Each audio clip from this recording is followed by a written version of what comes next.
ಶಿವನ ತಲೆಯ ಮೇಲೆ ಚಂದ್ರ ಯಾಕೆ ಇರ್ತಾನೆ? ಶಿವ ಚಂದ್ರನನ್ನ ಸಂಪೂರ್ಣವಾಗಿ ಮಾಯ ಆಗುವುದರಿಂದ ಕಾಪಾಡಿದ್ದು ಹೇಗೆ? ಶಿವಪುರಾಣ ಭಾಗ 15 ನೀವು ನೋಡಿಲ್ಲ ಅಂದ್ರೆ ಶಿವಪುರಾಣದ ಎಲ್ಲಾ ಭಾಗಗಳನ್ನ ಡಿಸ್ಕ್ರಿಪ್ಷನ್ ಬಾಕ್ಸ್ನಲ್ಲಿ ಲಿಂಕ್ನ ಕೊಟ್ಟಿರ್ತೀನಿ, ಹೋಗಿ ನೋಡಿ.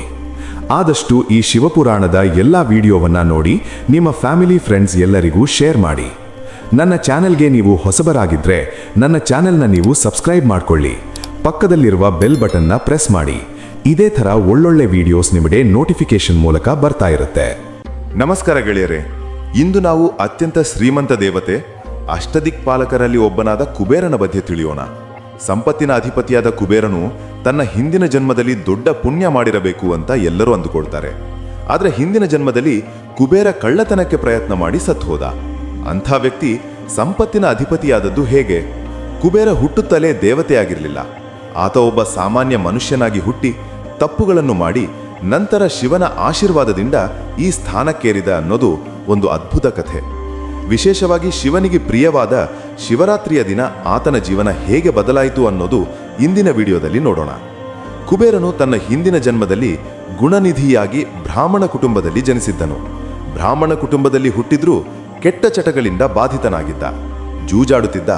ತಂದೆ ಎಷ್ಟೇ ಸಜ್ಜನನಾಗಿದ್ದರೂ ಮಗ ಗುಣನಿಧಿ ಕೆಟ್ಟ ಹಾದಿ ಹಿಡಿತಾನೆ. ಜೂಜು, ಕಳ್ಳತನ ಮತ್ತು ಕೆಟ್ಟ ಗೆಳೆಯರ ಸಹವಾಸದಿಂದ ತನ್ನ ಎಲ್ಲವನ್ನೂ ಜೂಜಾಟದಲ್ಲಿ ಕಳೆದುಕೊಂಡಿದ್ದ.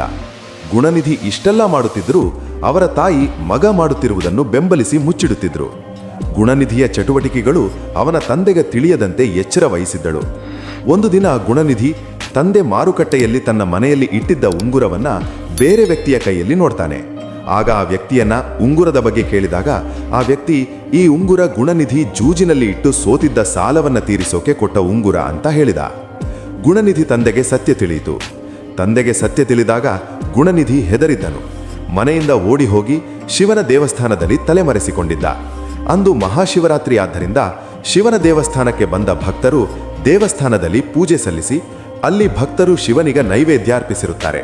ಅದನ್ನು ಕದಿಯಲು ಕಾಯುತ್ತಾ ಒಂದು ಮೂಲೆಯಲ್ಲಿ ಕುಳಿತುಕೊಳ್ತಾನೆ. ಜಾಗರಣೆ ಬಳಿಕ ಭಕ್ತರು ಮೆಲ್ಲನೆ ನಿದ್ದಗೆ ಜಾರಿದ್ದರು.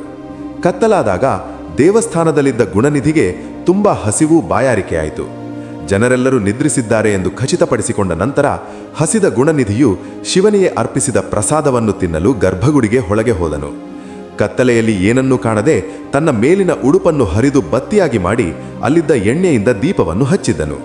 ಆ ಬೆಳಕಿನಲ್ಲಿ ಪ್ರಸಾದದ ಪಾತ್ರೆಗಳನ್ನು ನೋಡಿ ಸಂತೋಷದಿಂದ ಪ್ರಸಾದವನ್ನು ತೆಗೆದುಕೊಂಡು ಹೊರನಡೆಯುತ್ತಿದ್ದಾಗ ದೇವಸ್ಥಾನದಲ್ಲಿ ಮಲಗಿದ್ದ ಭಕ್ತನ ಕಾಲಿಗೆ ತಗುಲಿತು.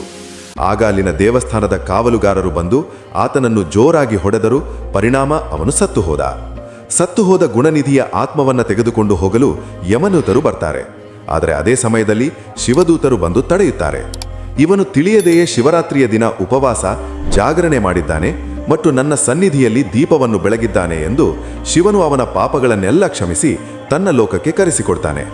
ಮುಂದಿನ ಜನ್ಮದಲ್ಲಿ ಅವನು ಕಳಿಂಗರಾಜನ ಮಗನಾಗಿ ಧಾಮ ಅನ್ನೋ ಹೆಸರಿನಿಂದ ಹುಟ್ಟಿ ದೊಡ್ಡ ಶಿವಭಕ್ತನಾಗಿ ಆ ಜನ್ಮ ಕಳೆದ.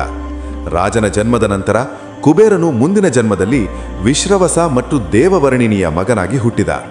ಈ ದಂಪತಿ ತಮ್ಮ ಮಗನಿಗೆ ವೈಶ್ರವಣ ಎಂದು ಹೆಸರಿಟ್ಟರು. ವೈಶ್ರವಣನು 1000 ವರ್ಷಗಳ ಕಾಲ ತಪಸ್ಸು ಮಾಡಿ ಅವನ ಭಕ್ತಿಗೆ ಮೆಚ್ಚಿದ ಶಿವನು ಪ್ರತ್ಯಕ್ಷನಾಗಿ ಅವನಿಗೆ ಕುಬೇರ ಎಂಬ ಹೆಸರಿಡುತ್ತಾನೆ. ಲೋಕದ ಸಮಸ್ತ ಸಂಪತ್ತಿಗೆ ಅಧಿಪತಿಯನ್ನಾಗಿ ಮಾಡ್ತಾನೆ. ಉತ್ತರ ದಿಕ್ಕಿನ ದಿಕ್ಪಾಲಕನನ್ನಾಗಿ ಮತ್ತು ಅಲಕಾಪುರಿಯ ರಾಜನಾಗಿ ಮಾಡ್ತಾನೆ. ಮುಖ್ಯವಾಗಿ ಶಿವನು ಕುಬೇರನನ್ನು ತನ್ನ ಪರಮ ಮಿತ್ರ ಎಂದು ಸ್ವೀಕರಿಸುತ್ತಾನೆ. ಅದರ ನಂತರ ಅವನು ಯಕ್ಷರ ರಾಜ, ದಿಕ್ಕುಗಳ ರಕ್ಷಕ ಮತ್ತು ಸಂಪತ್ತಿನ ಪ್ರಧಾನ ದೇವತೆ ಎಂದು ಪ್ರಸಿದ್ಧನಾದ. ಇದುವೇ ಕುಬೇರನ ಕಥೆ. ಇದಿಷ್ಟು ಶಿವಪುರಾಣ 16ನೇ ಭಾಗ. ಮುಂದಿನ ಭಾಗಕ್ಕೋಸ್ಕರ ನನ್ನ ಚಾನಲ್ಗೆ ನೀವು ಹೊಸಬರಾಗಿದ್ದರೆ ನನ್ನ ಚಾನಲ್ನ ನೀವು ಸಬ್ಸ್ಕ್ರೈಬ್ ಮಾಡ್ಕೊಳ್ಳಿ, ಪಕ್ಕದಲ್ಲಿರುವ ಬೆಲ್ ಬಟನನ್ನು ಪ್ರೆಸ್ ಮಾಡಿ. ಇದೇ ಥರ ಒಳ್ಳೊಳ್ಳೆ ವಿಡಿಯೋಸ್ ನಿಮಗೆ ನೋಟಿಫಿಕೇಷನ್ ಮೂಲಕ ಬರ್ತಾ ಇರುತ್ತೆ. Thank you for watching.